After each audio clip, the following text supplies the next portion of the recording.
今天做转换糖浆，这个转换糖浆是月饼的专用糖浆。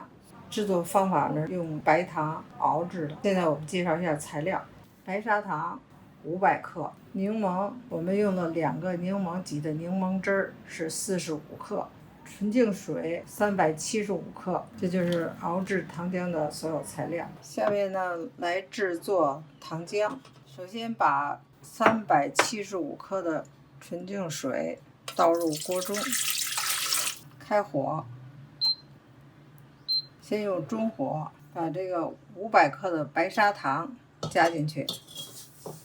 这个全程呢都不能开大火，要控制到低温，让它慢慢的融化熬制。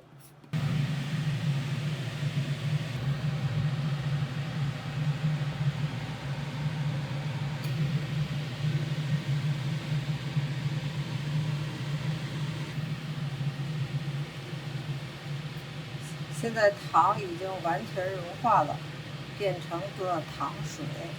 我们把火呢关小。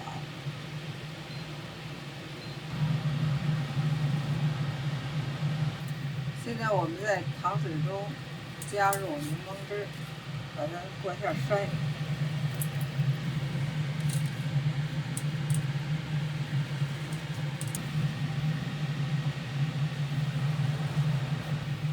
这柠檬汁已经加进去了，我们要小火慢慢熬制。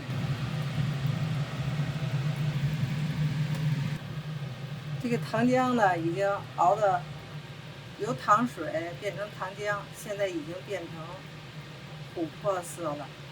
再熬一会儿，变成了焦糖色，这个就熬好了。这个颜色呢已经很重了，快熬好了。我们把粘在边上的那个糖呢，用这个小刷子蘸一点水，给它轻轻的刷一下。